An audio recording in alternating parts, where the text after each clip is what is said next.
Nutrition for your family shouldn't be a chore, but sometimes it just is. And finding creative ways to cook for your family can make family mealtime a lot happier. So today we'll find out how with Bettina Tahsin.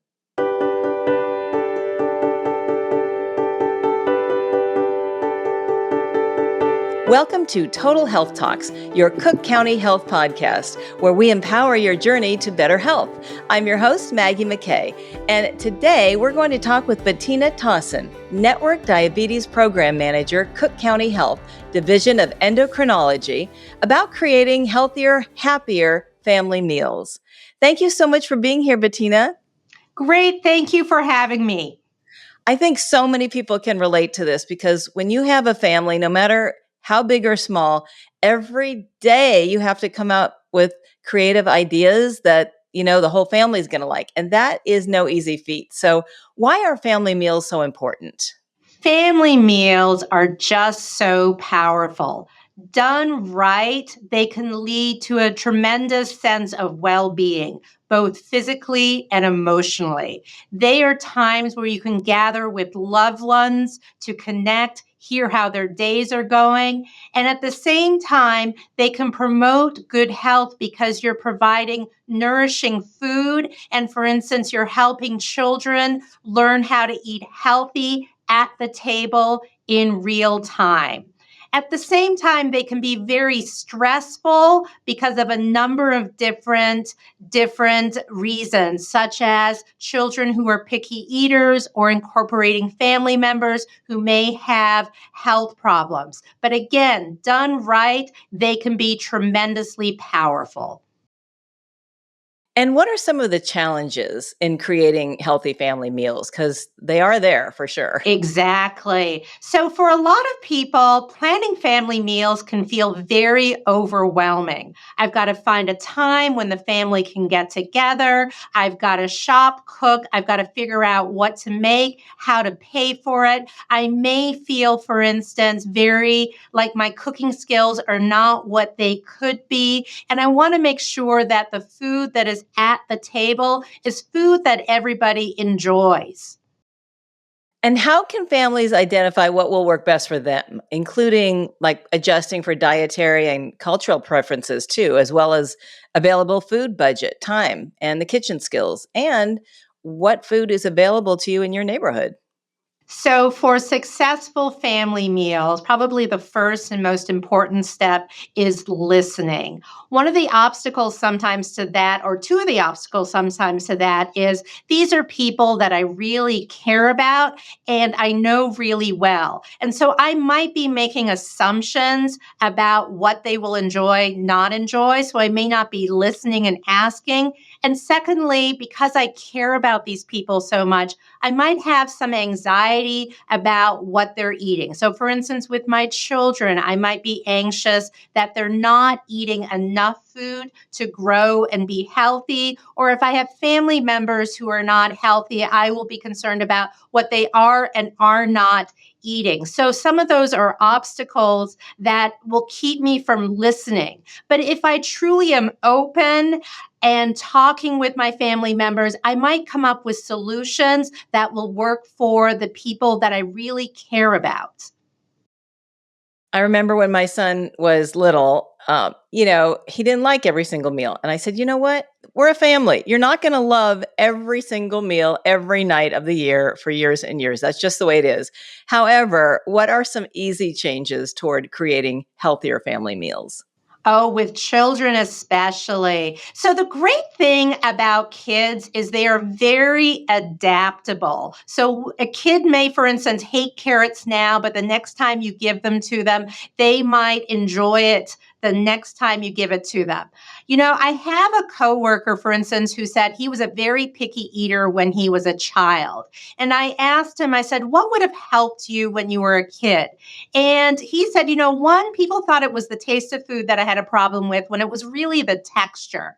And so, for instance, I like things that were crunchier. So finding out from the kid, why do you like or not like a food may help you decide, oh, let me try it less cooked, more raw. Or maybe I want to pair it with something else. Also, what's important for kids is, and actually maybe anybody in the family for the dynamics, is if you eat or not eat something, don't make a big deal out of it.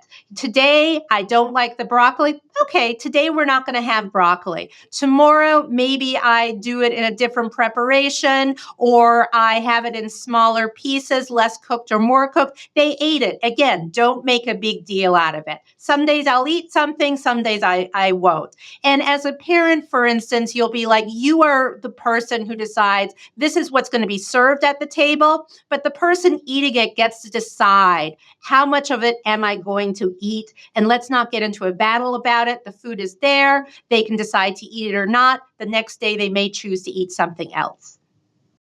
That's all really good advice.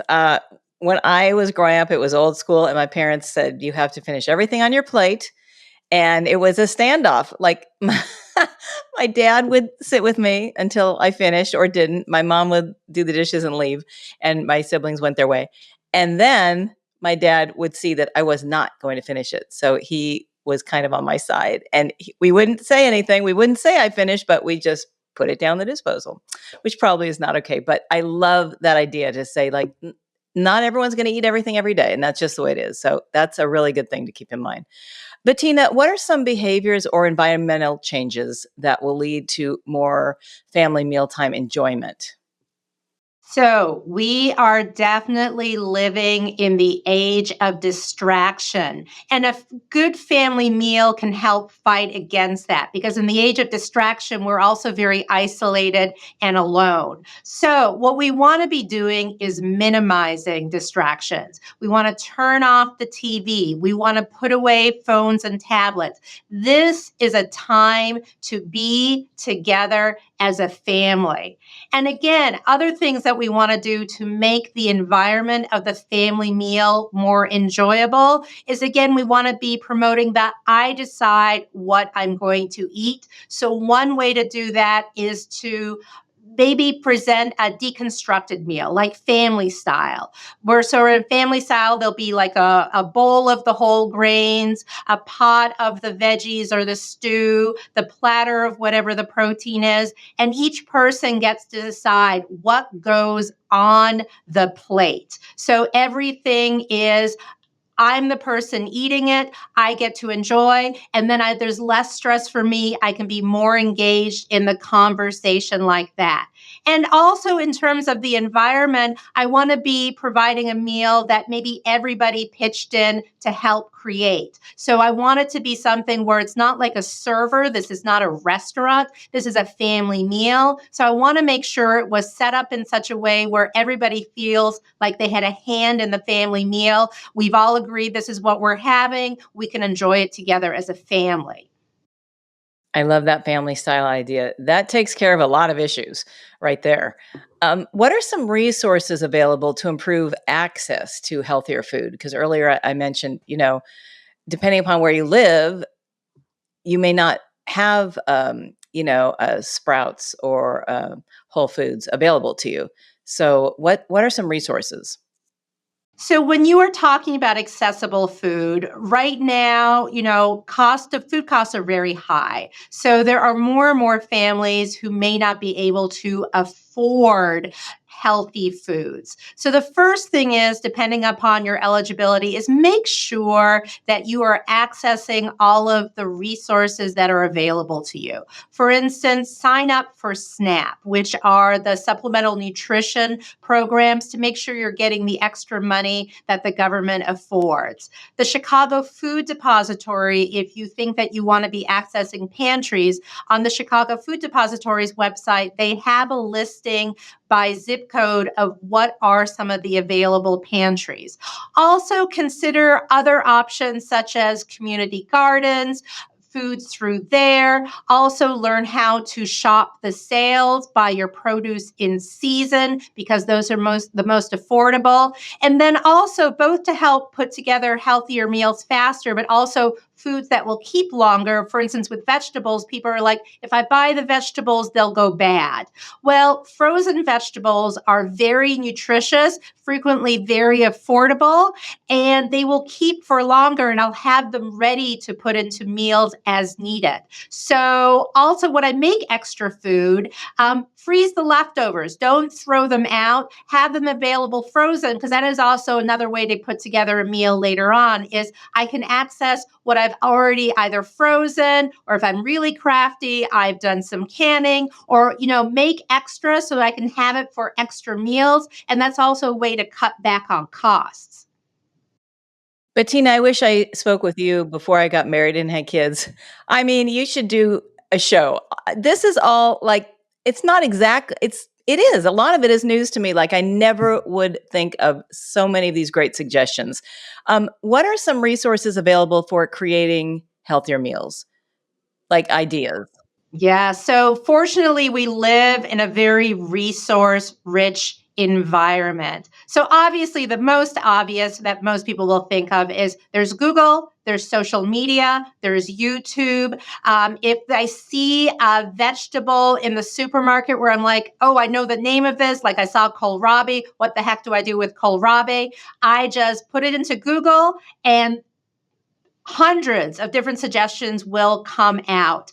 One suggestion that maybe families should consider is also maybe taking cooking classes together. Husbands, wives, adult mother with their older mother cooking together, finding some new ideas. If for the children, advocating for home ec classes, having kids take cooking classes. There are some family programs that they could access. The family that learns to cook together can have a more enjoyable time together. Or maybe even the cooking classes, maybe grandma is the great cook in the family. Let her lead and teach how we can all cook together so I can learn some of her recipes so that we can carry on some of the delicious food she's made for us in the past, but also get people cooking. Because again, these are family meals, and the family should be contributing in making these meals and feel confident in making these meals. I love that idea to cook together. My sister put together all the recipes of my grandmother that someone in the family, between the five of us, we all knew how to make. Somebody knew, and she's long gone, but we have her cookbook, which is so special. So I love that idea too. Anything in closing that we didn't cover that you'd like to share, Bettina? I would just like to reiterate again, a family meal is made with the family. What is really important and what reduces a lot of the stress in this is planning. Planning what are we going to eat in the week ahead, and talking about which are the days that we're going to be cooking and eating together, which are the days that maybe we do takeout or we use some of the leftovers. Who's going to cook what meals? Maybe I have some teenagers in the house and I say, Thursday night, you guys get to decide, you get to cook. It's their night to shine. But planning ahead really helps in terms of alleviating the stress of what we're going to be eating. And again, listen and talk with the family in terms of what do you enjoy, no judgment. Family meals are also a great time to develop and reinforce positive attitudes around what constitutes health in an environment where people are not feeling anxious about what they're eating or not eating. That's so true. On a closing note, how do you feel about banning cell phones from the dinner table when you're eating with your family? As I mentioned, yes, definitely. I want to be removing distractions. Cell phones, definitely no. TV, no. Tablet, no. Family meals are about family and living in real life. Thank you so much for this truly invaluable and useful information. We appreciate it and you making time to be here and share it. Great. Thank you so much. Again, that's Bettina Tahsin.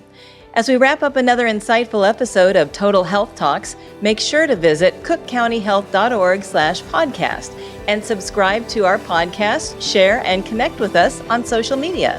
Stay tuned for more engaging discussions. This is Maggie McKay, signing off from Total Health Talks. Stay well.